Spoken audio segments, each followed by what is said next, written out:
your thoughts and prayers. Vice Chair, and in that capacity, I will open up today's regular board meeting and ask the clerk to please call the roll. Commissioner Zenzer. Here. Commissioner Hemming. Here. Commissioner Jarvis. Here. Commissioner Miller. Here. Commissioner Snyder. Present. And as we always do, we'll start our meeting with an opening prayer and a pledge of allegiance. Bob, would you participate? Father, we join you to consider the business of the county. We ask for your guidance and direction as we think through and make decisions on these topics. We ask for blessings upon all of our employees and their families, upon the residents of this county. Think of the many things that go on in people's lives throughout the county and our area. We ask that you give people who need it the strength, the power to deal with those challenges and to rejoice in the many good things that happen to them. We think especially of you in this Christmas season as we are able to give thanks for the birth of your son, who was so meaningful for Christians all over our country and all over our world. We ask all of this in thy name. Amen. I pledge allegiance to the flag of the United States of America and to the republic for which it stands, one nation, under God, indivisible, with liberty and justice for all.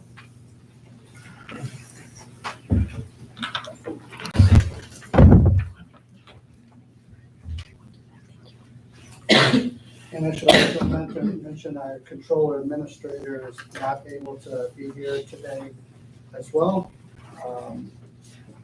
Keep him in your thoughts, and he instructed me on the agenda before us today, item number 6.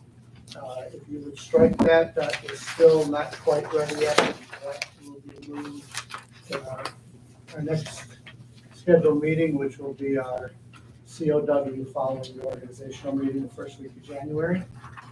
Item number 4, the tentative agreements, the TAs. You should all have had a copy of that in your basket, so that's just a FYI on the handout. And we need, per administration, to add one additional item, so make it number 7. Renewal of excess workers' compensation agreement for fiscal year 2022. Those notes from administration, does anybody else have any additions to the agenda or proposed changes? Otherwise, a motion would be in order. Sure. Number 6, I think we're not going to act on that either. That's the one I mentioned. Okay, Sorry. That's right. I move the motion is presented. Okay. With the changes. Agenda's been moved and supported with those corrections. 3. Number three, I believe we're still not quite ready. We're waiting for another. Yeah, we're gonna leave that on the agenda, Okay. just simply because it's on our package, and we'll just discuss it real Okay. quickly. Good deal. We won't be taking any action besides discussion. Okay. Okay, any other comments? Hearing none, all in favor of the agenda, say aye. Aye. Opposed? Okay, agenda stands. And we now need a approval of our December 2nd regular board meeting minutes. Support. It's been moved and supported. Any corrections, deletions, or information? Hearing none, all in favor say aye. Aye. Opposed? That motion is carried. There may be some commissioner mileage or expense sheets or grant applications going around the dais, and if they are, just review them when you can, and if you have any questions, just bring them up to administration right at the conclusion of the meeting or during your time at the end of the meeting if you'd like. That brings us down to elected officials, department head updates. And we'll start with Madam Clerk. Good morning, Teresa. Good morning. You said in the front of the church, you get called on first. Yes. I hope you're all well. I just wanted to remind you, I know I sent an email recently, but to remind you that I've scheduled the organizational meeting for 2022 for January 6th at 8:30 in the morning. That way we can take care of the agenda items and what you need to before your regular meeting can start at 9. So I know that some of you responded to me, but I wanted to remind you and also make that statement public in case there is any question about what an organizational meeting is. So that's basically all I wanted to share, and also to wish you a very, very wonderful Christmas time and New Year's celebration. Thank you on all counts. Same right back at Okay, you. thank you. Thank you. Elected officials, department heads, CMH director.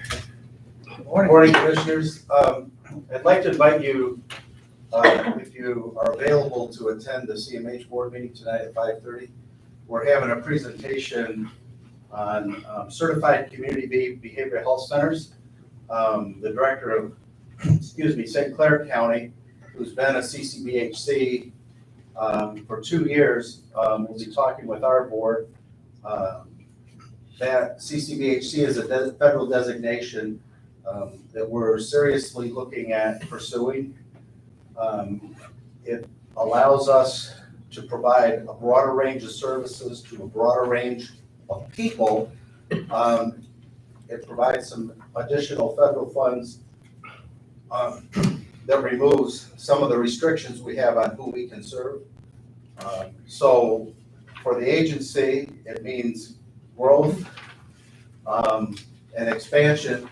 But for the community, it means the availability of mental health services to any citizen, no matter what your insurance status is, your veteran status. So it takes away a lot of the screening restrictions that we currently have to be eligible for our services. So if you're available and want to listen in, I think it would be well worth your time to learn more. Because if our board chooses to move forward, I will be down talking with you about that more in depth as we progress through the process. Great. Thank you. At 5:30 tonight. Huh? Russ? Oh, sorry about that. Sorry, Jerry, his hand caught my eye. Sorry. Russ Adams, EMS. Good morning, Commissioners. Good morning, sir. I'd just like to take a moment to update you on some recent activity at our department and to keep you abreast of some things. The first thing that I would like to say is that in the wake of the tragedy in Oxford, there has been a lot of talk about how adept our law enforcement agencies were at supporting neighboring communities. I'd like to make you aware that we were also intimately involved in that event. We have existing mutual aid agreements with Oxford Fire Department for support. And when the all-call went out, our agency scrambled 5 units immediately to the event.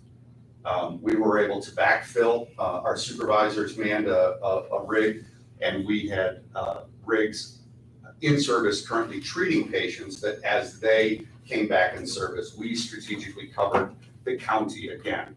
All of the available EMS resources from our agency, as well as our partner agencies in Lapeer County, were scrambled to that event immediately. Our agency was interior and intimately involved in the care of patients. This is something that I'm not telling you for praise of the service, but to let you know that our individuals stepped up. I was there with our team. I was there with our disaster resources for up to 7 or 8 hours, supporting the continuing operation with all of the law enforcement officers that were on scene. There were many, many concerns beyond the initial activity to those in the building and surrounding the building. And I just wanted to let you know that our agency was able to provide for one of our neighbors those crucial resources. We did actually even transport some of the wounded patients through ours and coordinated communication with the local hospital. So this is something that we're not looking for acknowledgement or praise, but I think it's appropriate to have you aware of how intimately involved EMS here in Lapeer County was with this event. And much like the sheriff and many of the other people have spoken, we cooperated directly with those agents involved, and we were intimate with that process. The one thing about that, I believe all of our community members are shaken by the devastation, the proximity of it to our neighbors. And I will say that the individuals that were intimately involved in that event are shaken. We're lucky enough that my board and administration chose many years ago to put in an employee wellness program that supports our individuals, their mental well-being, their individual health. And we utilized those teams and that event immediately following this resource. And we continue to support our members in that. There have been many community-born, what are called debriefing incidents or critical stress debriefing incidents that some of my staff have attended, as well as individualized items within it. So we feel confident, though guarded, that we're supporting our staff with the appropriate resources, and they have responded to those efforts. The next thing I'd bring to your attention is as the pandemic continues, it continues to affect EMS operations, actually on multiple facets. We've had a dramatic rise of transporting positive patients with complications at home, whether it's their respiratory events or multiple complications. We know that the local hospital has been inundated with recent patients. And the way that directly affects EMS is we're not able to transfer our patients into care in the hospital with the rapid nature that we previously were. If we have a positive patient in our vehicle that we're aware of, they have to maintain particular cautions inside the hospital. So these things continue to ripple out into our community. And I just wanted to make you aware that we are adjusting to those things and continually adhering to new roles and new relationships within this illness. And the last thing that I'll say to you is year to date, we've exceeded far over 7,000 runs. This is our busiest year, year to date, and we have monthly exceeded previous records or standards, both with hospital transports and actions for our community members. So just to give you a brief update on how Lapeer County EMS is meeting the needs of the community, both all of your districts, and that if there were any questions, I'd be happy to take those, but I just wanted to take a moment to present that information to you all. And Russ, I will say, and most of us were aware here on Gaius, but the public absolutely, that's all important information that you gave to the public. Matter of fact, I would encourage periodically to come and use our board as a vehicle between the YouTube channel and the local media that covers us to be able to update the public every once in a while, because you folks do a tremendous job. And again, thank you and your administration for the coordination during that most tragic time, and especially thanks to all the personnel who were boots on the ground that had to go through that experience. Thank you, sir.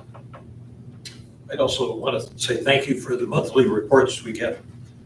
Absolutely. That gives us a lot of detail on what. It does, and if you're in need of any regular updates beyond those or in addition to those, just please let me know. But I forward those with that intent to keep you abreast of that information. Appreciate it. Commissioners, thank you, and a merry holiday to you. Thank you, sir. Jerry. MSU Extension, and I see you got Phil here too. I feel Good morning, gentlemen. Good morning. Happy holidays to everybody. First of all, I didn't know that was going to be presented, but I will say living in St. Clair County with what our community mental health was talking about, the director there is my sister-in-law, so I'm well aware of the additional funding and how it can be used. In fact, we have a partnership with community mental health in St. Clair County where they fully fund a position that does nothing but some of the stress-related programming we talked about in the past. So it did, and they do take in lots of folks now. Like I said, there's not, if somebody's having an issue, they can do preventative programming rather than crisis. So it's, yeah, I think it's worthwhile in St. Clair County to work that word. I'm going to pass out with your permission. Yes, sir. Do you want me to leave for the commissioners are absent? Can I leave them? Sure. Yeah. we asked about, I think Commissioner Zender, maybe others had asked about just some numbers and ABI, and I wanted to share those. In agribusiness, I mean.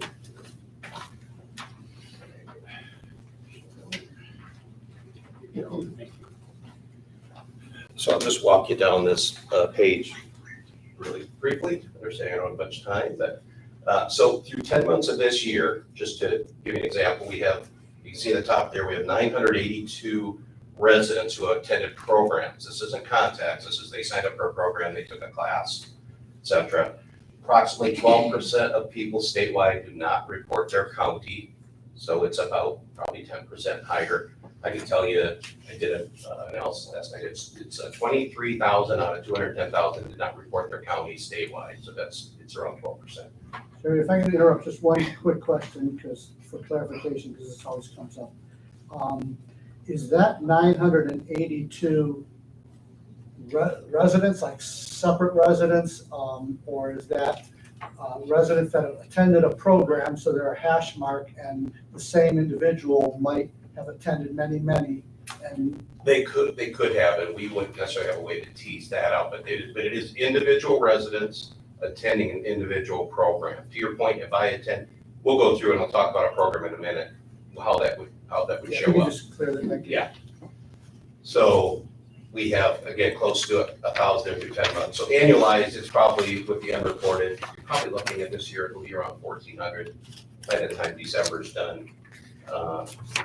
And then the next section will tell you what program area. So SNAP Ed, those are people on supplemental nutrition assistance. You can look at, there were 17 programs, 416 participants. So I won't read through all those. You can see in AABI, we had 83 programs through 10 months, 294 participants. And then the next section now breaks out that 294, if you will. If you want to look at, well, what ag programs did they go to? You know, you can see some, we had 7 programs in animal agriculture, 17 Lapeer County residents. You know, bigger one, field crops, we have had 33 programs. We've had 200 participants, and we know that number goes way. It's one of our biggest events Phil just had 2 weeks ago, the Thumb Ag Days, so that's not in here, because this is just January through October. So you can And again, see, these are just Lapeer. this is just, these are, the participants are Lapeer participants only. It's not district-wide, it's not statewide. So that's a snapshot of who attended, again, these programs. And then the last section, because I think Commissioner Zender asked last week, would be this contacts. Hey, are farmers, are they calling you? Are you calling them? You know, what type of contact do you have? And Phil happens to maintain a database for that. So this is Phil's updated one, and it's for his, he contacts all the counties in District 10.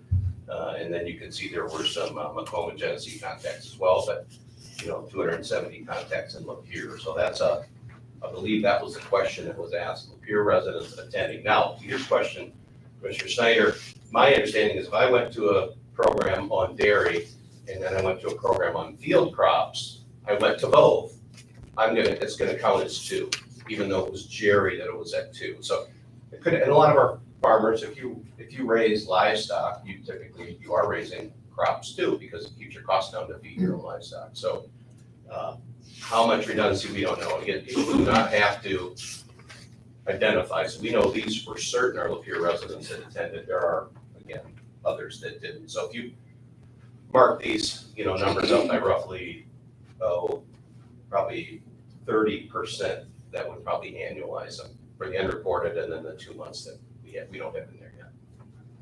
I'll stop there. Are there any questions? Could you, I see, I understand SNAP, I understand AABI. Could you tell me what those other 3 programs are? Yeah, Community Food Environment is CP. So that would be, if we did things like how to use, we had a program on how to use your COVID funds in a county, and we did it, and you know, the peer resident signed up. That would be in CP. If there's anything on tourism, if there was anything on making your community more friendly to people of all races and ethnicities, that would be in there. If it was food pantry type work, which we do a lot of, that would be in there. That's CP. The next one is CYI. So that would be programs in addition to 4-H and children and youth. So, you know, the 4-H numbers we have separate, which we shared last week. But then these are other CY programs that you can sign up for, whether or not they're held in Lapeer County or virtual, that's how many of you signed up. And then H&I is health and nutrition, and that would be things like stress less with mindfulness, relax alternative to anger, powerful tools for caregivers, powerful tools for teachers, social-emotional diabetes prevention training would be in H&I. You get a lot of Lapeer residents that sign up for that. So that would be H&I. Thank you. Because I will ask, what's ABI? Agriculture and agribusiness. So that's that number, that 982 and 294. How do those relate? So if you add up the second section, it'll add up to 982. So 982 is they attended an MSU program regardless of what it was. And then the next section breaks down the 982 people. So of the 982, 416 of those were in a SNAP program, 294 were in ABI. So if you add those numbers, you're going to get very close to not exactly. Oh, okay. I was thinking ag only, but I get it. Thank you. So it's kind of, we did all extension, Yep. and then we broke it down by institute, and then we did a deeper dive into the aggregated programming per the request last week. Thank you. Now, there are other contacts in your county I don't have here. We have other, we have Denise Whitehoffer, pull that, but she's a state meat quality expert. She has Lapeer contacts, right? We have other field crop educators. We have a dairy educator who has contacts here, but this is by way of example. You had asked about field crop contacts. Other questions? Thank you. Thank you.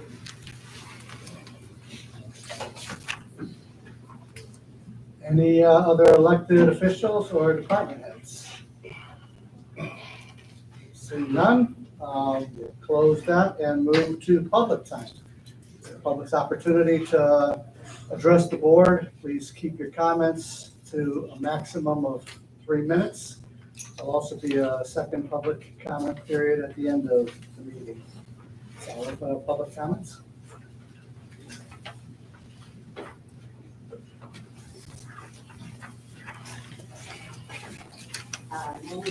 Michelle Peel, and I don't even know, Pierre right, my commissioner, I know that. I'm here to talk about the health department today.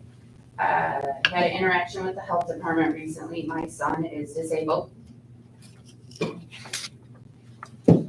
And he receives services through Children's Special Health Care. He needs surgery. We need to add a provider to his list, and that requires a form from the nurse at the health department. His Children's Special Health Care nurse. I called. I requested the form. The office is not open. I cannot make an appointment because the nurse is part-time. I can't make an appointment with the person who, the only name I was given was Lori. I'm supposed to call her and see when she's in the office sometime today to pick up a form. It's a blank form.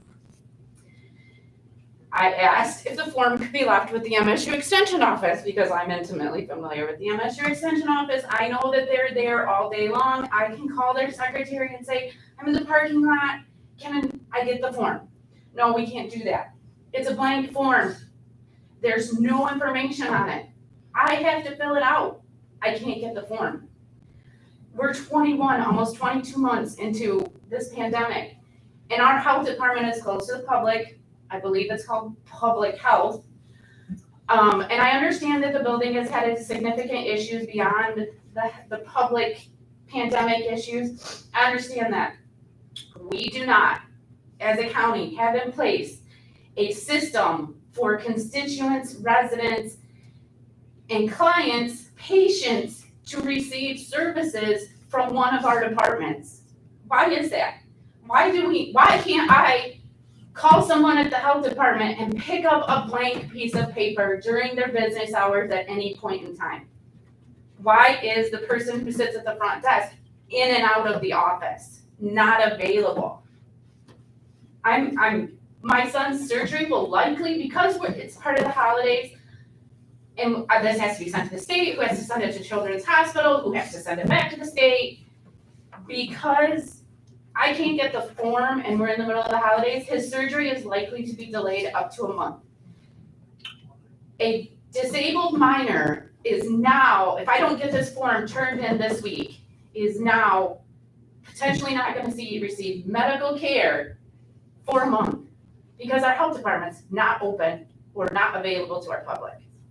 I'm asking this board to task our health department with either opening to the public during regular business hours. I don't care if there has to be security, use your ARPA money if you have to do that. I don't care if we have to make an appointment and go in at some time, but during regular business hours, someone needs to be available to the clients and the patients that utilize our health department.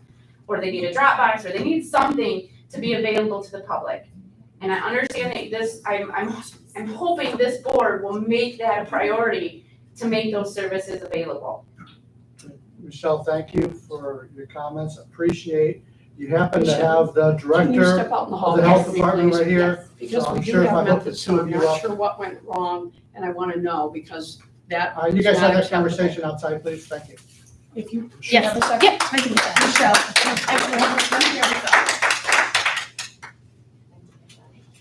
Any other members of the public for public comment?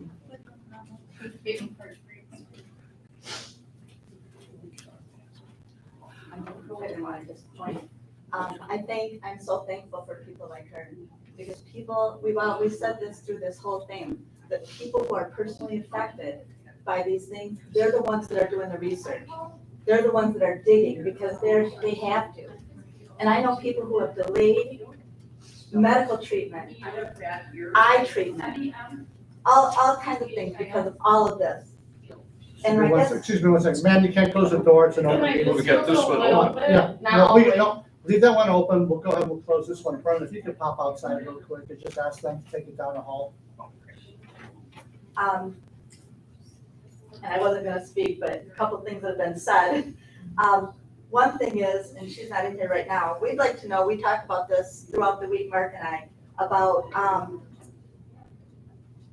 you can't even turn our radio on. In between Silent Night, Joy to the World, Jingle Bells, you hear another announcement about get the vaccine, get your children vaccinated.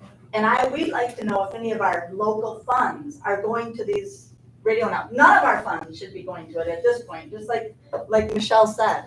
We've been through this for how many months, and we can't even get forms. We don't have internet at our house. So if someone were to say to us, hey, you need to print this form out, we're gonna send it to your email, we can't do that. We're Columbia. We can't get to those things. This stuff it's gotta stop. So that was the main thing. We don't need to be reminded again and again and again every time I turn on the radio, go get the vaccine. Those who have not gotten it are not gonna get it. Those who have gotten 1, 2, 3, they're gonna go get number 4. That's fine. But it needs to stop. And if any local funds are being used for this, we'd like them to stop. And Brian, I just wanted to say, thank you for saying be nice. I don't know if that was last week or 2 weeks ago, but that's all I've heard from my house, is be nice.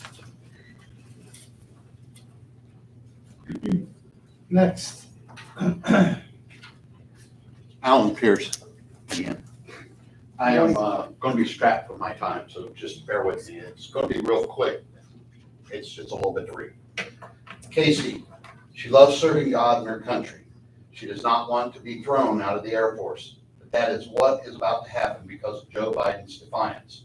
Just weeks ago, attorneys for the Department of Defense assured a federal court judge that no adverse actions would be taken against service members while their religious exemptions were pending. Yet yesterday, those same religious exemption seekers face separation. Casey left graduate school to defend her country in the wake of 9/11 attacks on America. The Air Force sent Casey to flight school and then off to wars in Iraq and later Afghanistan, where she flew extremely dangerous combat missions over these war-torn countries. Casey is now a lieutenant colonel with 19 years of service to her country. Her skills as a combat pilot are so well honored that she was promoted to instructor and named a, quote, subject matter expert, unquote, for the entire military.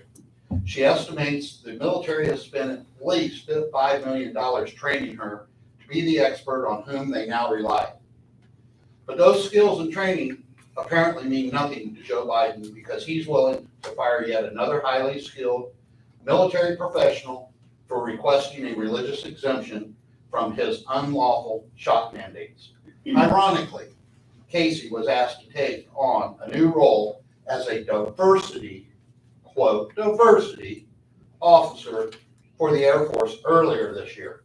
She is now being discriminated against because of her steadfast refusal to abandon her Christian faith. So much for diversity in the Air Force.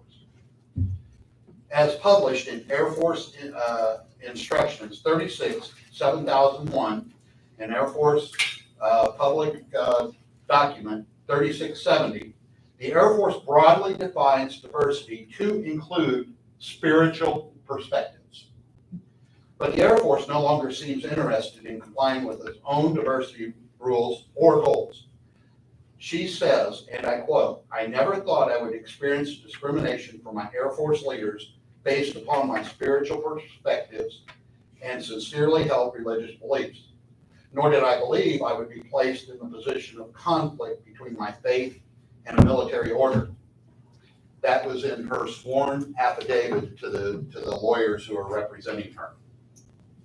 "I find myself being forced to decide whether to follow God's guidance and direction and be kicked out of the service or get a vaccine in order to protect my ability to serve my country, feed my family, and secure my retirement." Casey said she loves God and country. She wants to remain true to her faith and obedience to God while continuing to serve her country. But Biden isn't giving her that choice. Casey is eligible for retirement in just a few months. But even that will not rescue her from Joe Biden's jabs. Without that, she has to leave the military and will not receive her pension. All of the clients that the same lawyer is representing, there's 27 Air Force officers, are being told that they will not be allowed to retire if they have not had shots, period. That's what they're being told. If Casey does not take the shots, her 19 years of hard work and dedication won't be for naught. She will lose her job, her retirement, and all benefits she's earned serving her country.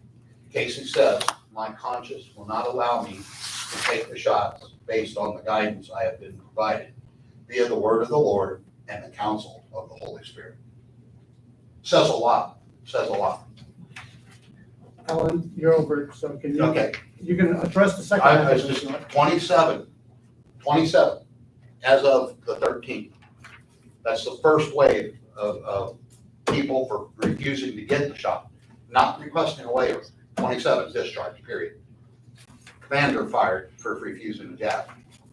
And everybody's been in the newspaper, the Oklahoma National Guard, the Oklahoma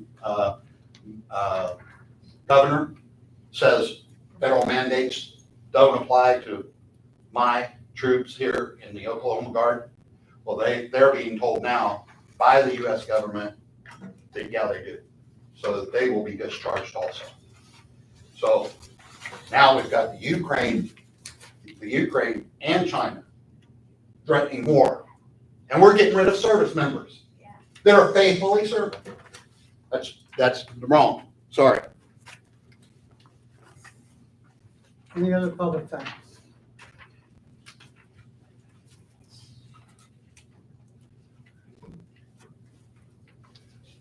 Yes, ma'am. Hi, I'm Rose Navarre again. Before I forget, I want to wish you all a Merry Christmas and a peaceful holiday. I wasn't going to talk today, but that last one is very upsetting to me. That's why I really wanted that resolution to be supported by us.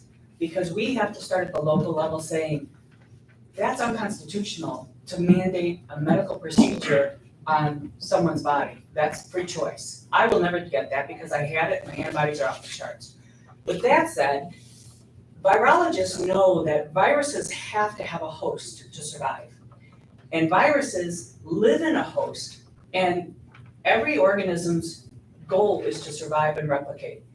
If the virus becomes more deadly, it will kill the host, meaning it will burn out. That is not how nature works. So hearing the EMS man say that this is a record year, last year should have been the record year. With a huge outbreak, we had no idea what we were doing. And you either gotta say to yourself, the vaccine's not working with the record amounts this year with the startup of the vaccine, or there's something with the vaccine creating virulence, which is what many of the people who worked for the Pfizer, ex-CEO, and Bosch, Gert Bosch says. He worked for Gavi and Bill and Melinda Gates Foundation.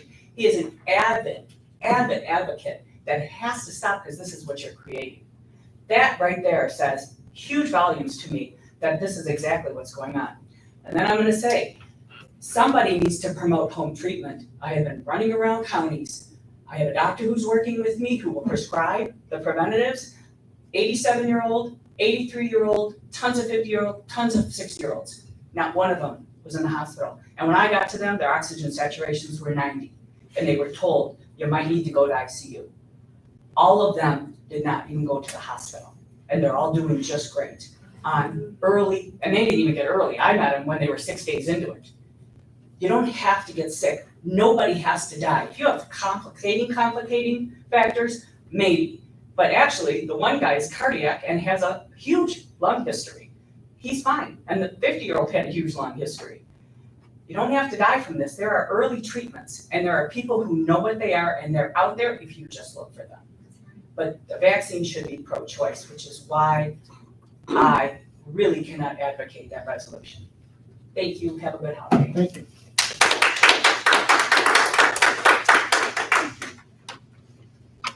Any other remaining public time? Again, reminder, there'll be a second period at the end of the meeting, so we'll close public time. We'll move to the rest of the agenda. We have a public hearing for draft 5-year Parks and Recreation Plan. You see in your agenda packet as a reminder to you the original published where it was on display and public comments accepted through December 14th. And so now public hearing is also part of that requirement to finalize that. And I believe we also have, is Ron here now from? Ron? Doreen? We have Genesee County representative? I'm Anthony. Oh, okay. I'm Genesee County Parks. Oh, hi, gentlemen. You want, came all the way over here, just come up and just say hi. I know you guys have before in the past, so. Hi, Rob Walker, Genesee County Parks. We're here for some language changes in our park rules. Yeah, that's later on our motions, I think. Yeah. Yeah, that's. I think what Anthony. Yes. Yep. Anthony. Sorry. Is the public hearing? Is Anthony, This is the are you public with GLS? Yes. Okay, yeah. So is this my time or is it? your time? Well, we're opening up the public hearing, but I just wanted to have you up here by the dais, so in case there was any comments or questions or whatever. Okay. I checked with Quentin. Like I said, could not be here with us today. Quentin says they've received no public comments, as the notice says. You can also address it to him, so he's received none. But I will go ahead and open up the public hearing, and if there are any citizens or comments, anyone wishing to speak on this matter? Hearing and seeing none, I will close the required public hearing. And I will turn the matter over to the board. Dial, I see your hand up. Okay, well, I guess another question would be, did Region 5 receive any comments that Yes. haven't been reflected yet? If I can just speak for just a quick second. Yeah, please. Please.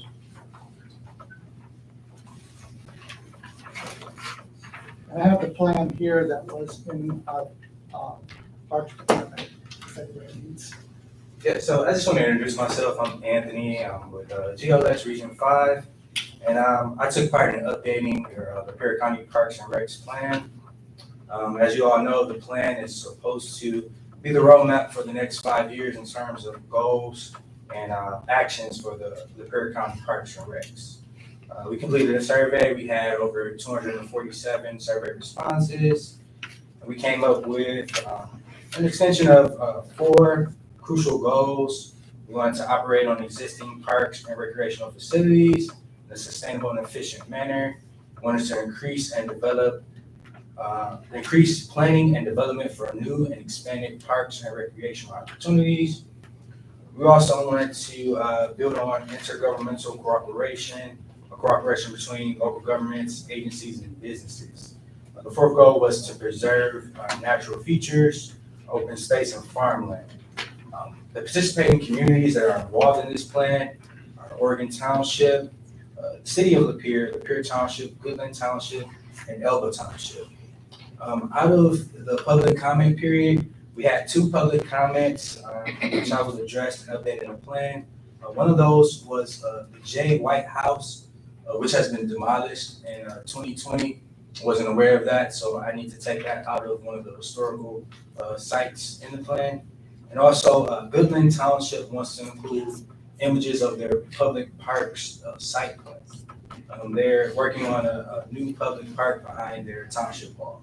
So I want to make sure I include that information as well. Appreciate the time. Thank you, Untitled. I'm sorry, what's your last name? Kelly. Kelly. Yes.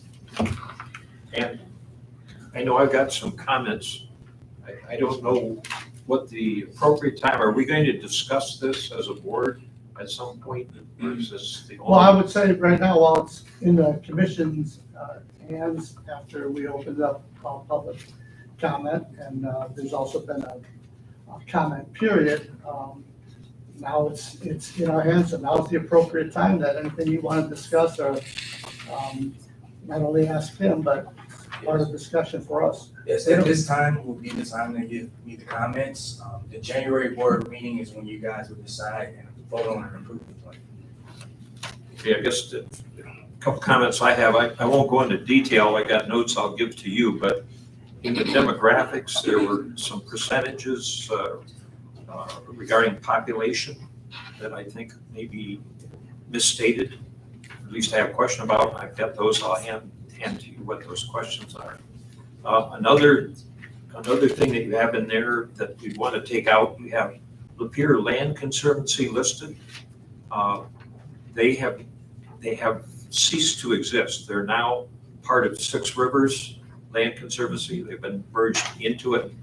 So really 6 Rivers is the county's land conservancy, but it covers a much bigger area. And I note you do have them listed as one of the sources here in terms of information, I think. I had some questions. I don't know if anybody else looked at it. Saginaw Street Canoe Landing.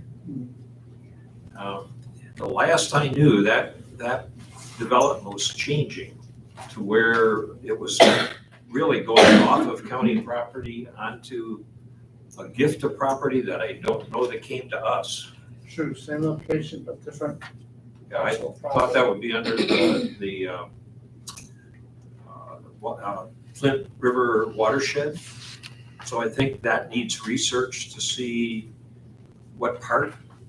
Did you encounter that? Or Well, I've actually inquired about it, researched and asked, parks, and I haven't received any information or updates as to what's going on with that project. Okay, yeah, I don't think we did the parking lot.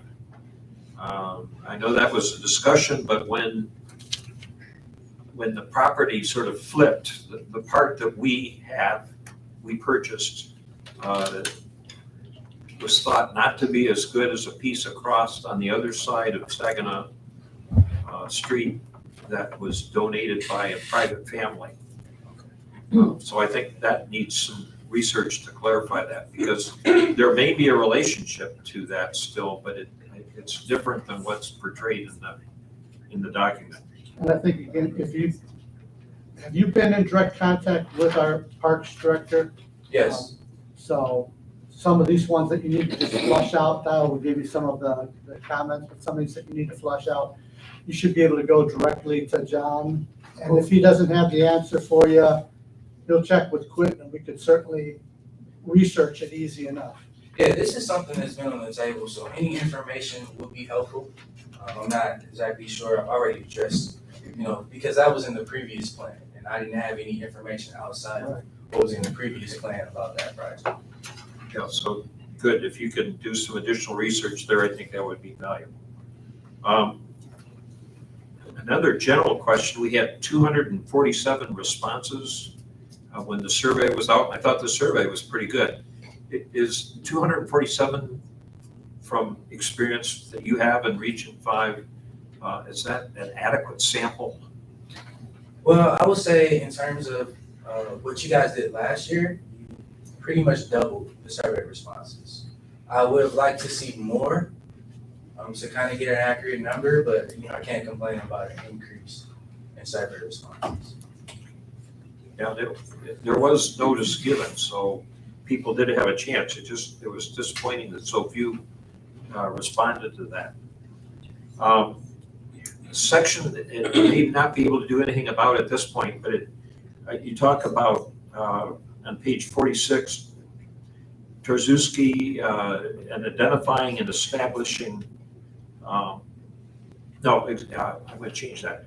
Examples of viable passive and active recreation. It would be good if we had some examples of anything that was suggested.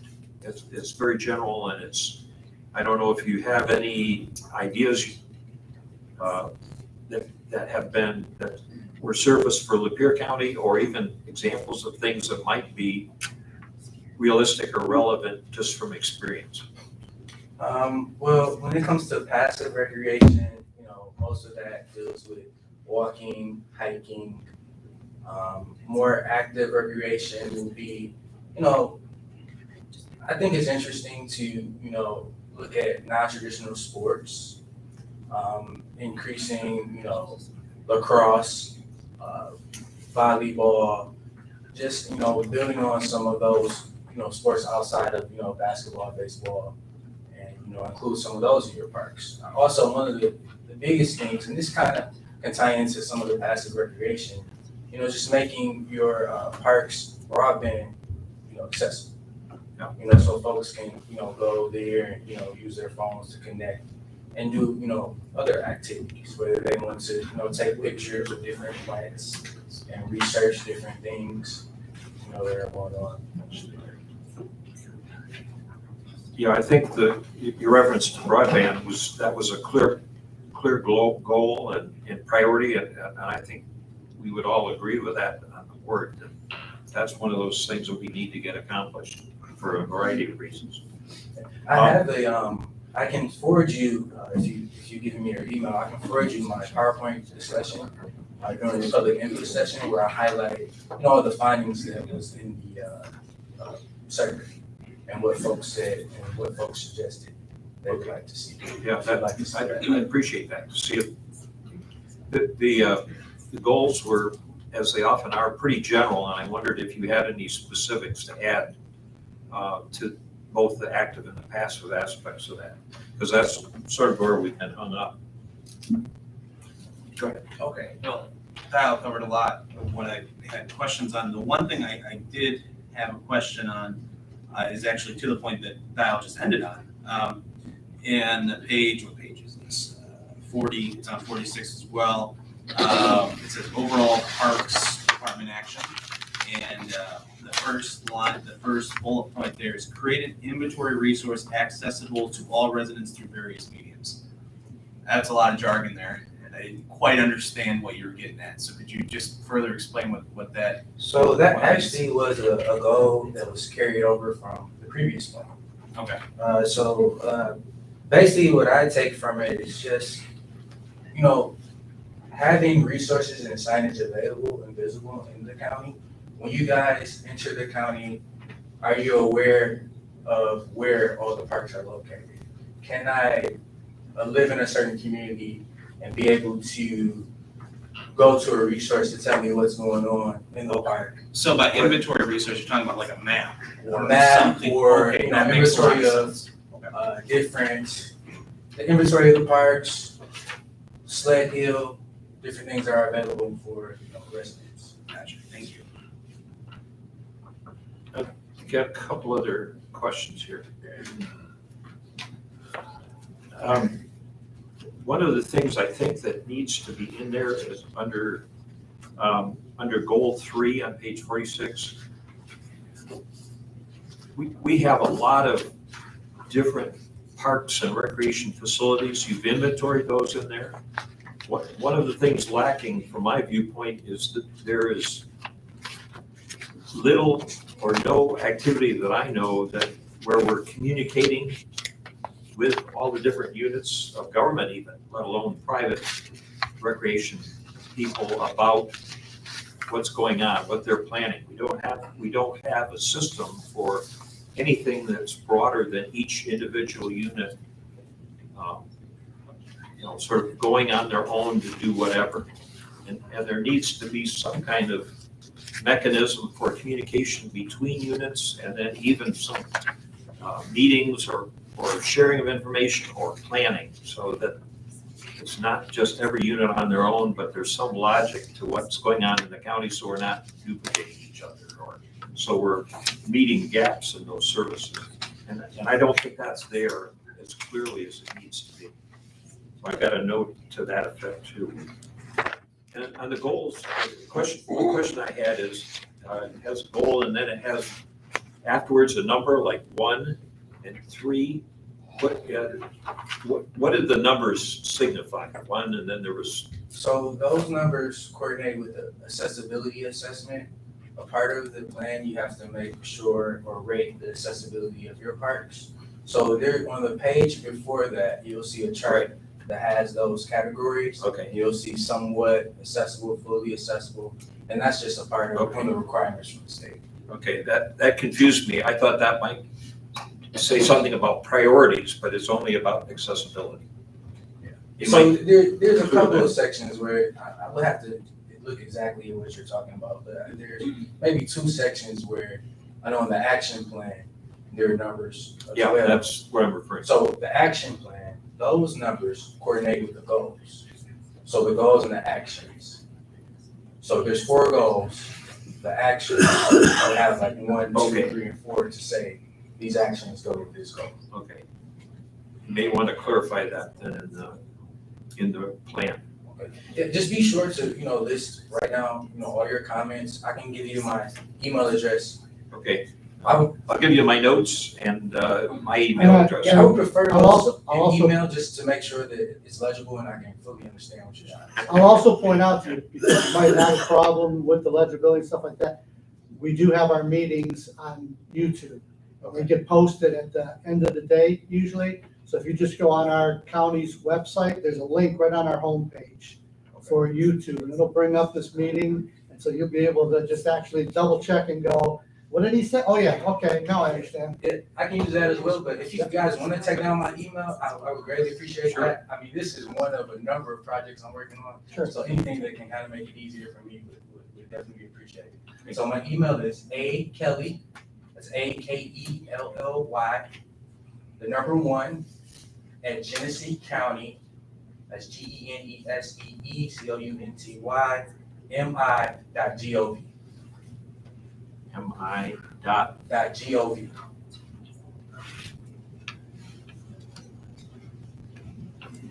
I'll give you my notes and my email.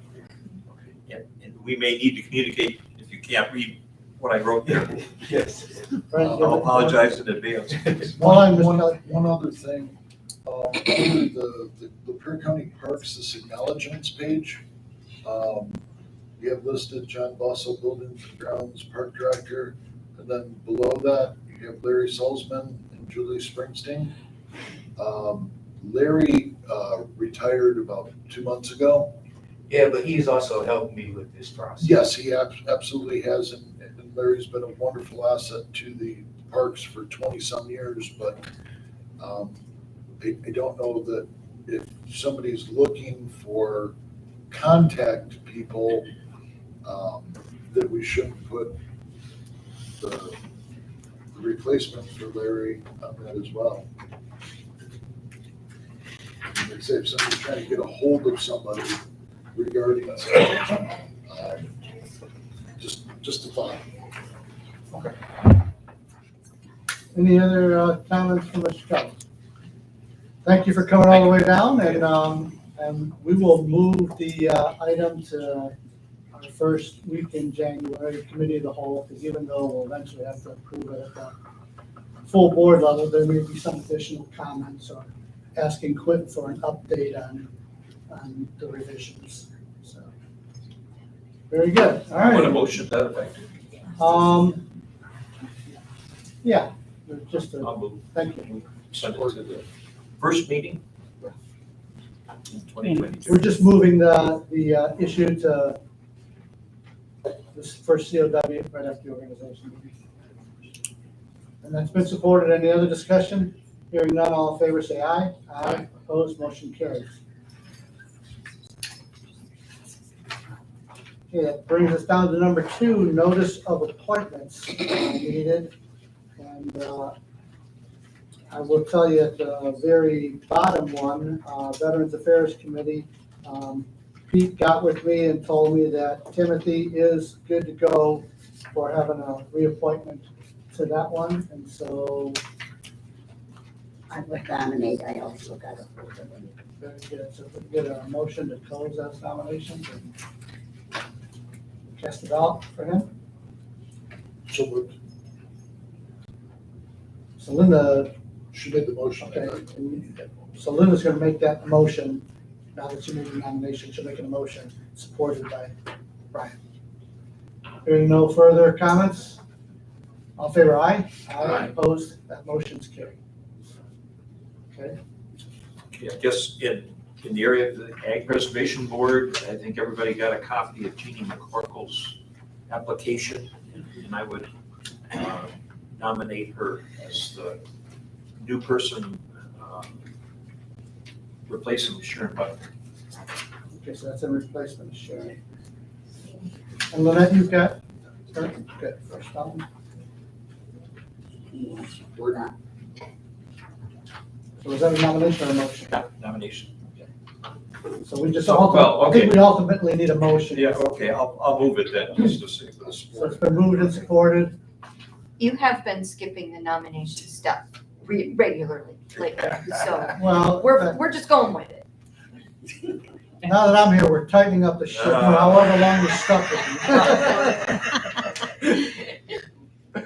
Hearing no further comments, all in favor say aye. Aye. Opposed, that motion's carried. Curling that, we could call it a nomination or a motion or whatever the heck you want. Okay. Guess we're just flying loose here, all right, fine. We also have a nomination for Alan Pierce. Did everybody get a copy of that? It was just passed around for the Senior Advisory Board membership. You have that one, Lynette?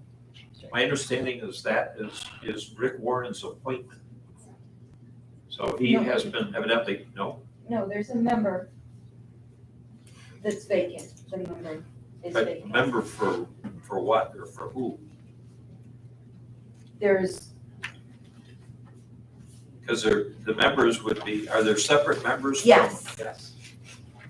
you have one representing each district. Right, You have an Imlay City Center, you have a Lapeer Center, and then 2 members at large. okay. The 2 members at large, I forgot. So this is for one of the members at large. Unless, I think, and the only reason I know this is I talked to Rick before he left, and I think we talked about him appointing to his district, replacing himself, because he currently serves as his district representative.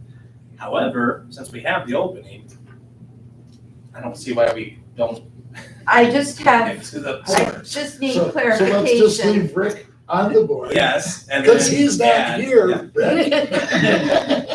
Rick. Clarification, does anyone know if Shirley Lyons is still serving?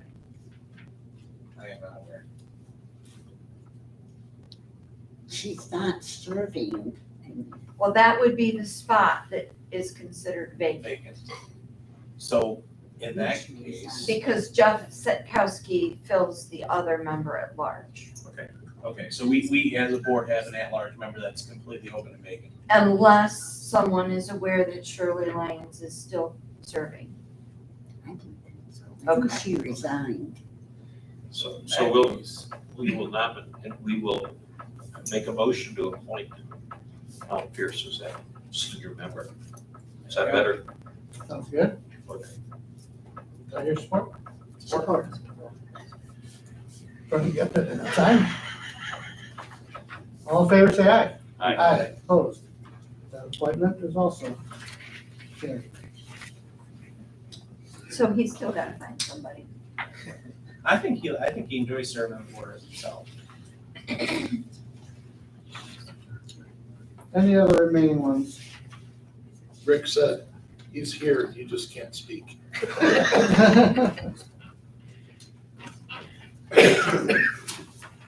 All right, hearing no further ones, whatever vacancies we have, we'll just carry forward on that into January. So we'll close that agenda item and move on to number 3, the draft proposed ballot language for the senior millage. We don't need to take any action on that today. That's just included in your package for your information. We can discuss any issues or questions or give any direction to Kathy while she's here now. Otherwise, I want to give everybody a chance to review that, and then we will discuss it again. So maybe we want a motion to set a date in January to continue the discussion so it doesn't get lost. Anybody have any comments for Kathy before we do that? Val? Comment, question.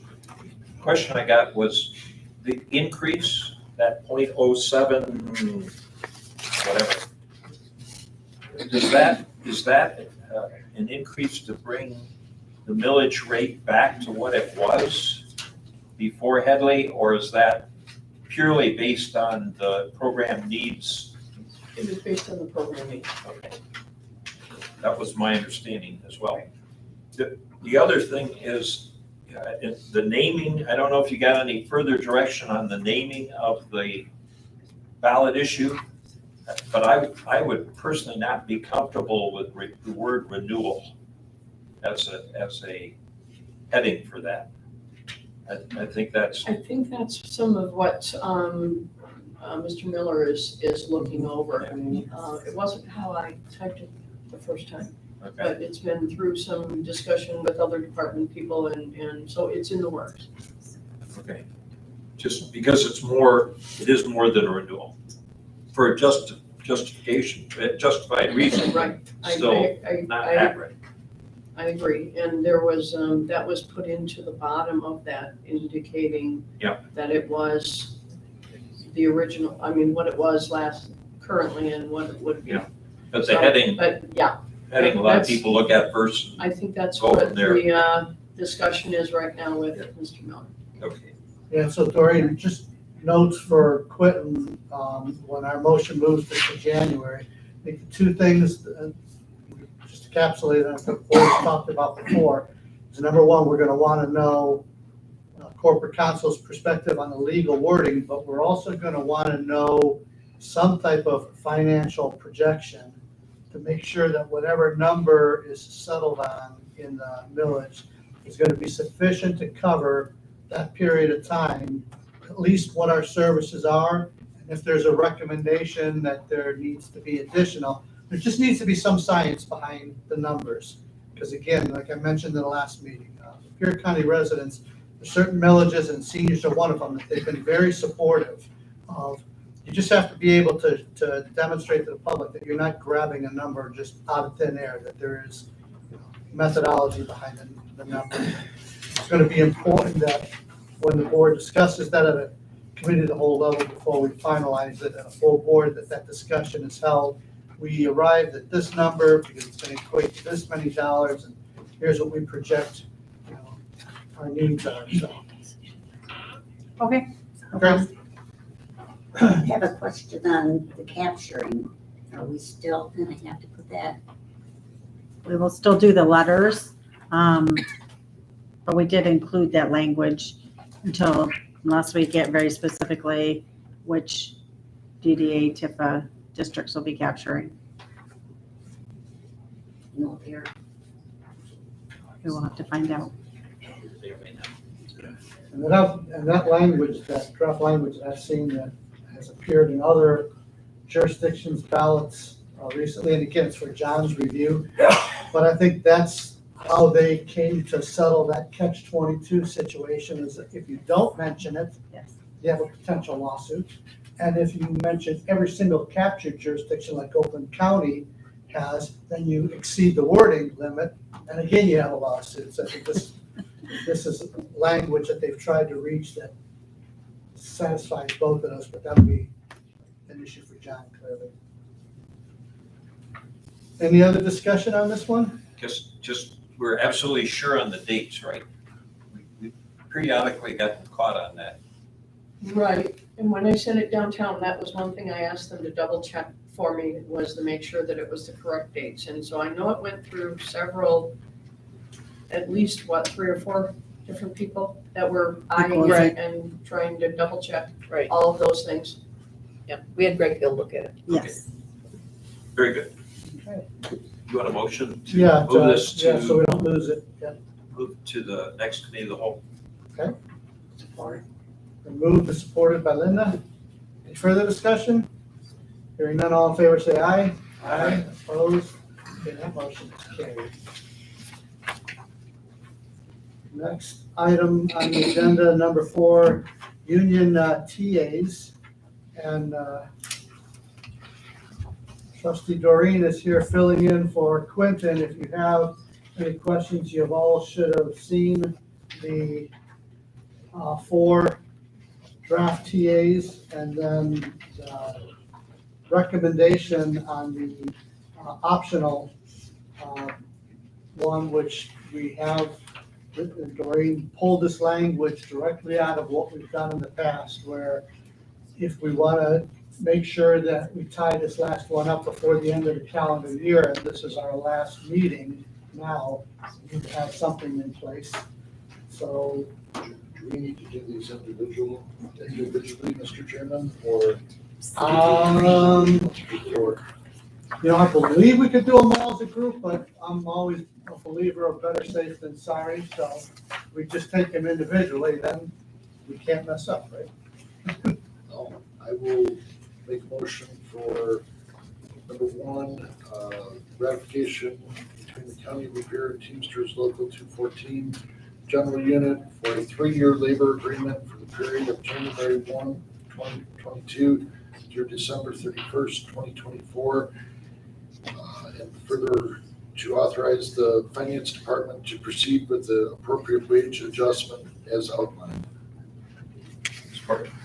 Been moved and supported. Any discussion? Hearing none, all in favor say aye. Aye. Opposed? That carries. Move the ratification between the County of Lapeer and the Teamsters Local 214 Friend of the Court Unit for a 3-year labor agreement for the period of January 1, 2022 through December 31st, 2024, and further authorize the Finance Department to proceed with the appropriate wage adjustment as outlined. Support. Been moved and supported. Discussion? All in favor say aye. Aye. Opposed? That motion carries. The third one, the ratification between the County of Lapeer and Teamsters Local 214 District Court Unit for a 3-year labor agreement for the period of January 1, 2022 through December 31st, 2024, and further authorize the Finance Department to proceed with the appropriate wage adjustment as outlined. Support. Been moved and supported. Any discussion? Hearing none, all in favor say aye. Aye. Opposed? That carries.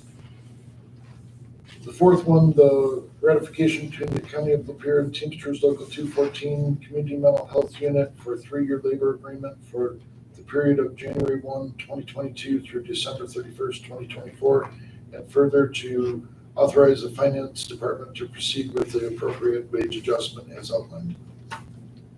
Support. It's been supported. Any discussion? Hearing none, all in favor say aye. Aye. Opposed? That motion carries. And then I would recommend or make a motion for the draft motion for unsettled contract to authorize the county administrator and or labor attorney to approve and implement any ratified union unit between the period of December 20th, 2021 and January 6th, 2022 organizational meeting and report back to the Board of Commissioners to be officially ratified and entered into the official record. Support. Been moved and supported, discussion, Val? The only question I had was the and/or. What's the purpose of the and/or, I guess? Well, if Quentin wasn't here, I know he's working with Howard Schiffman to settle that last unit that hasn't, we already have a negotiation set up for Monday. I know So it could be. they're under the either one of weather. them. Yes. Well, with Quentin under the weather, we just want to make sure we covered our bases. Okay, but it could be Howard's. one person or two people. Is that the way you understand I and/or? could be, I'm sure the way that it's gonna go is if something happens and Quentin is not able to physically be here, I'm sure he'll be here via Zoom or phone, whichever. From my understanding, they were supposed to have done this last week, and the committee person, The union representative was ill, and we did meet with them this week. So that's kind of the reason that this went in this direction. Yeah. And like I say, just with the whole situation with Quentin, if he's not able to physically be here, Howard will, or both of them will be. Okay, so it's clear enough to everybody. The only other question I have is, who's serving on the negotiation committee for the board? Do we have anybody? I know previously we had Ian serve as that member, so I'm just curious. I'd like to know who that is, because I'd like to have them keep, address the situation, since we're gonna be The handling. appointment is Gary's, and that's been, as you know, up in the air for a while, so I can't give you an official answer to that. So he's just been reporting directly to all of us right now. But It no seemed like- individual has been part of It those. seemed like it was pretty clear cut. Yeah. In the conversation that I had with Quentin last night regarding the agreement. There wasn't a lot of options. It was pretty simple. Okay. Normally, if it gets a little bit more complex, and that's why we've been doing periodic executive sessions for the purpose of labor, is just to keep the whole board informed in the process, and then if we have to interject ourselves, we will, but so far this has been functioning fine. All right. Any other discussion? There's a motion and support for the unsettled contract. All in favor, say aye. Aye. Opposed? That motion carries. That closes out 4, and number 5, Sheriff Department approval of contract extension for record service agreements. Do we have to do these individually, or can this be passed in a? I think this is just one, it's just an extension of existing contracts. It's one motion. So It's one motion, okay. I'll move it. Support. Been moved and supported. Any further discussion? Hearing none, all in favor, say aye. Aye. Opposed? That motion carries. 6 was removed. 7 was distributed to everybody, summary request for renewal of excess worker compensation agreement for fiscal year 2022. The Midwest Employers Casualty, requesting approval prior to the expiration of the agreement calendar year, which means that's what we have it on today. There's a draft motion, if someone so chooses to make. Then let's move the draft motion. Support. And then supported. Any other discussion? Hearing none, all in favor, say aye. Aye. Opposed? And that motion carries. think that concludes the new old business portion and brings us down to our draft motions. Kyle, would you take the committee of the whole draft motions? They appear at the back of your package, 2 pages. Normally we do this by page. Yes. There may be individual discussion on a couple of these items, but I will move page 1, which would be motion 1 through 7 for now. Let's see if anybody wants to pull one. Okay. So motions 1 through 7 have been moved and supported. Does anyone wish to pull one of these separately for additional question or discussion? I guess I do maybe briefly want to talk about 2 and 3. Go ahead. The, my understanding is that the agreement for the health services with the sheriff has not yet been reviewed by corporate counsel. And that was one of the things that we were requesting. Where? I can follow up on that, I'm not sure. So if we don't know for sure, if we can't get an affirmative, then we need to leave that off. probably just move that to the next year's Organizational first. meeting. Well, I think that one is only a, It's the committee of the whole, it's a it's committee of the separate whole. meetings. Right. Now, on the organizational part of the meeting, that's restricted by law to just the organization. So we can't do any full board type of. In years past, they were blended. This Yeah. year, for clarity, Right. just to have them clarified. Right. I'm just trying to figure out if there's any deadline problem with moving into the next calendar year. How about if I move that with authority to act as the next committee of the whole? Yes. Or you So can, we should have a notice by then to about. or you can always make it a contingent upon approval by corporate counsel. This way, if it's already approved by corporate counsel. Let's do that. If you're okay with that, then. Yeah, let's do that. I just want to make sure we go through that step since it's a brand new contract.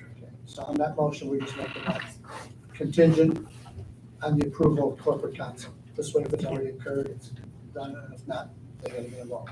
So you may want to, how do we do that? We've got a motion for 1 through 7. So the motion is going to be changed. So right now, let's see what happens with your discussion on the Okay. next one, but we'll probably pull that one and vote on it separately. Okay. So 3, I just wanted to briefly state, I did have questions about the impact of this on individuals. This agreement really is between registered deeds and real estate companies. And so I asked the question about the impact on individuals because I was asked that at a township meeting. And my understanding from the discussion is that it has minimal impact. People can now already go up and get information. That will still be true. There's no cost for that information unless they want. And one thing it allows is for them to have a printed off copy, in which case they're going to pay an extra $5 versus coming into the office. So the net effect really is an extra service for maybe $5. So I'm very comfortable with that. I hope anybody in the community would be too, that they're not losing access, they're actually gaining a service for a minor charge. So that's all I had, Okay. comment-wise. All right, so based on the comments on those two then, you moved 1 through 7 and that was support. How about if you revise your motion to remove motion number 2, we'll vote on that one separately. Correct. I'll move that 1, 3 through 7. Okay, and the supporters good with that? Okay, so we're voting on motions 1, 3, 4, 5, 6, and 7. Hearing no further discussion, all in favor say aye. Aye. Opposed, motion carries, and now let's do motion 2 separately where you add that. Motion 2 will be to approve motion to, after the, So right after services, right after the period, just say contingent upon corporate counsel's review and approval. also, Okay, that's been moved and supported. Any further discussion? Hearing none, all in favor, say aye. Aye. Opposed, that motion is carried. okay, page 2 of 2, we've got motions 8, 9, and 10. I'll move those. Support. 8, 9, and 10 have been moved and supported. Any discussion or questions on any of these? Hearing none, all in favor, say aye. Aye. Opposed, those motions carried. Wraps up the committee of the whole motions. It brings us down to the ARPA committee. One motion, we discussed this at our previous meeting, and then ARPA met afterwards. This is the motion that they crafted. Brian, you want to do that one? Yeah, I recommend approval to authorize the scrubbing and sanitizing in the prosecuting attorney's office prior to installation of the approved carpeting at the cost not to exceed $5,200 for the health and safety of the public and staff to be paid from Fund 281. Been moved and supported. Any further discussion? Hearing none, all in favor, say aye. Aye. Opposed? That motion carries. That should wrap up draft motions. Ad hoc committee updates. Are there any ad hoc committee updates for the board? None? Okay, fiscal planning budget discussion. Jackie, anything for We're all us? set. Okay, you guys have your motion to take care of everything through the rest of the calendar year? Okay. Brings us down to audit motion. Kyle? I'll move the road commission audit motion and also the county's audit motion for 12/17/2021 with the controller's signature. Support. Audit motions have been moved and supported. Hearing no further discussion, all in favor say aye. Aye. Opposed? I need the bills. That motion's carried, and we are spending a cool $2,203,697.35 of hard-earned taxpayers' dollars. Brings us down to one last public time. Does anybody from the public wish to address the board, huh?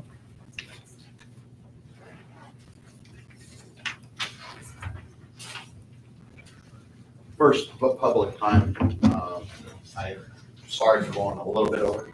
This one won't be as long. Just to update everybody, and I've been asked by other people that attend the meetings. I'm still in limbo with the local employer. They have sent me a request to have my doctor fill out a form and send back to them. My doctor can't see me till the 21st of December. That's the soonest appointment he can get me in. So therefore, I am in limbo without being in able to go into work like I was for 3 days. That board meeting that, you know, I praised the Lord for allowing me to go back to work until this was settled. I worked for 3 days, and then they cut me off at the knees again and said, now you gotta do this. So I'm still in this battle. So I understand the lieutenant colonel's frustrations with the system. And I realize that there's not a whole lot the board can do other than being aware that there are citizens going through the same thing she's going through at a lesser level. I don't have a retirement based on 19 years of working for this company at jeopardy. But I do have a livelihood. I still have children at home. I still have bills to pay, but I can't do that until after the 21st. Then the doctor has to fill out his form and send it to them, and then they make their decision. But they made a decision to let me work 3 days without a mask. And then apparently the store manager got cut off by the knees. and had to rescind that, had to call me and tell me I couldn't work anymore until this was final. So that's the update, and I was asked to let you guys know. There are women there. This Lieutenant Colonel, when I read that, I cried. But I cried because I felt her pain. There's women and men working where I work that can't work and can't provide for their families because of this mask mandate. Because of this, they are pushing towards jab mandate, this company. And again, I realize that you don't have control over them, but it sure would be nice, and I appreciate all of you who have come out publicly and said you're against mandates. I really appreciate the two who voted their conscience to not look at mandates from the federal government coming downstream to our county. But it would just be nice to have a little bit of confidence that the board has our back. Thank you. Any other public time? Hearing and seeing none, we'll close public time and brings us down to commissioner time. Brandon? The only thing I will mention is in regards to the Parks and Rec plan. I remember when I first jumped on the board, I had a thought of creating a Lapeer Parks and Rec committee that really wasn't supported too well. There was a lot of hoops and a lot of people talking about the 08 stuff. I think it's something to reconsider again.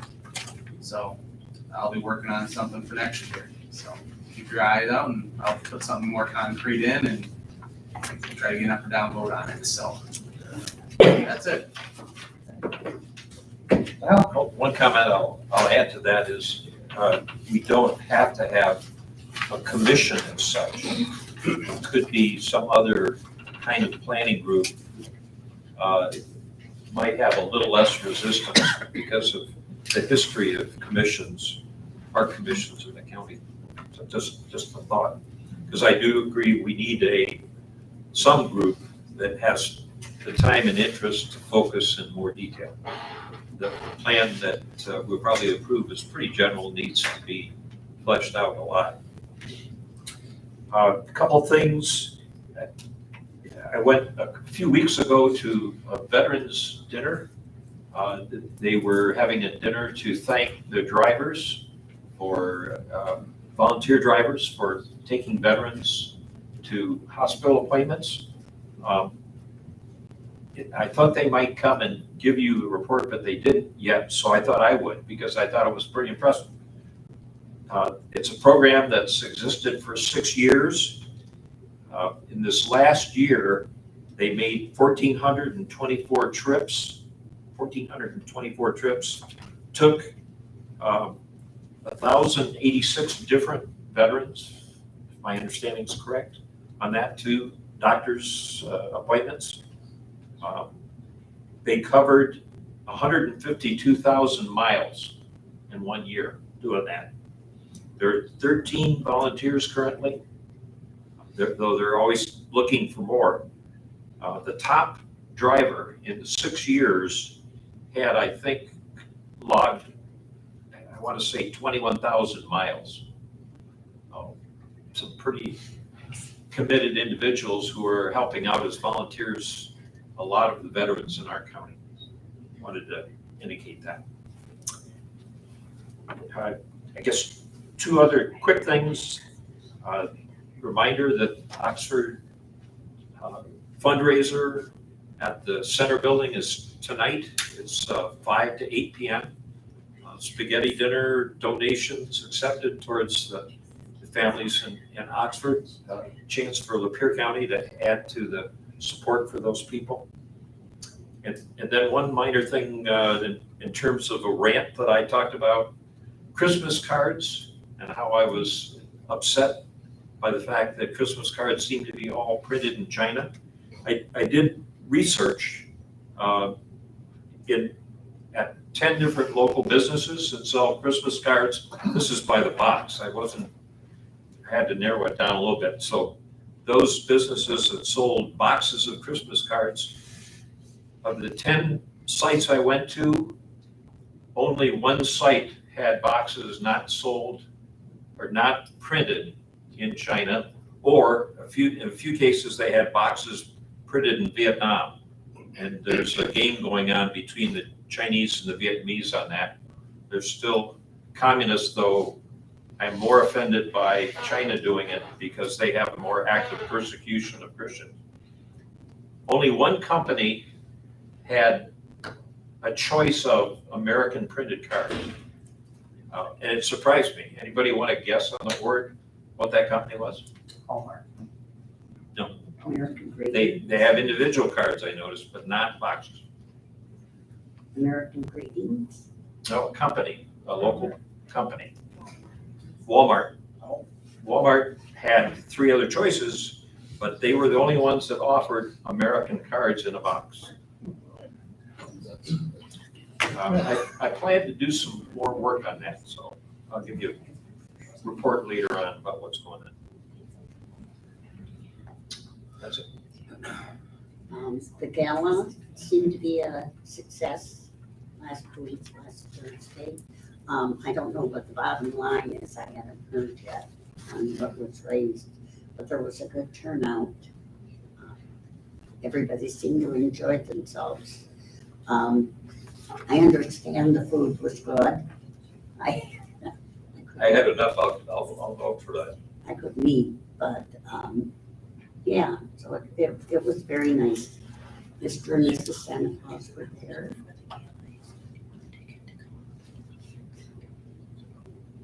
We'll have financial data later, but a significant amount. Amounts actually are still coming in from several sources. Okay.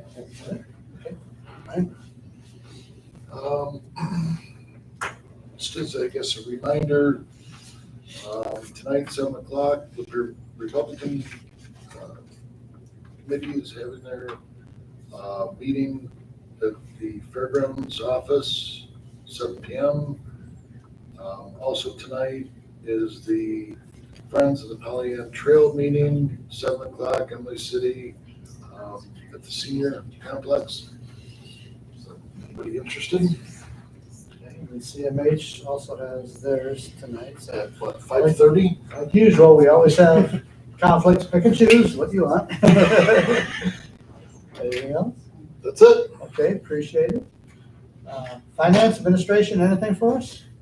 I know we kind of skipped over on the draft motions, but that number 4 on the Genesee County Parks, that Mr. Ron Walker was here on that portion. I just wanted to point that out in case you had any questions for him. No, other than to thank and acknowledge Ron for coming all the way from Genesee County to watch how we do things here.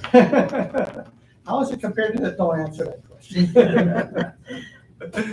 Anything else? So the only thing I want to do, so we've got a format that we have to stick to. I'd love to be able to have Kathy be able to give us the conclusion of helping out a citizen in need, but I'm confident that she resolved that individual concern, but from a larger community concern, because we do hear this kind of stuff every once in a while, I'd appreciate if in January, seeing as how we're getting ready to close this meeting now, in January, during department head time, if you could just give a little bit of explanation, again, because we do have a YouTube channel and we have the press that covers it, of what are our restrictions on that building, what are our limitations, what are our challenges, what we can and can't do, and what citizens' options are, so that they know. And then again, I'll remind the public, again, government works for the people. So when you see something that's not working right, there's several ways that you can do it. When you're not getting what you think you need through normal channels. Again, county commissioner, if it's county government, the same rule kind of applies to fill in the blank on what level of government. County government, of course, we're geographically broken down into 7 districts. Try and reach out to your district commissioner.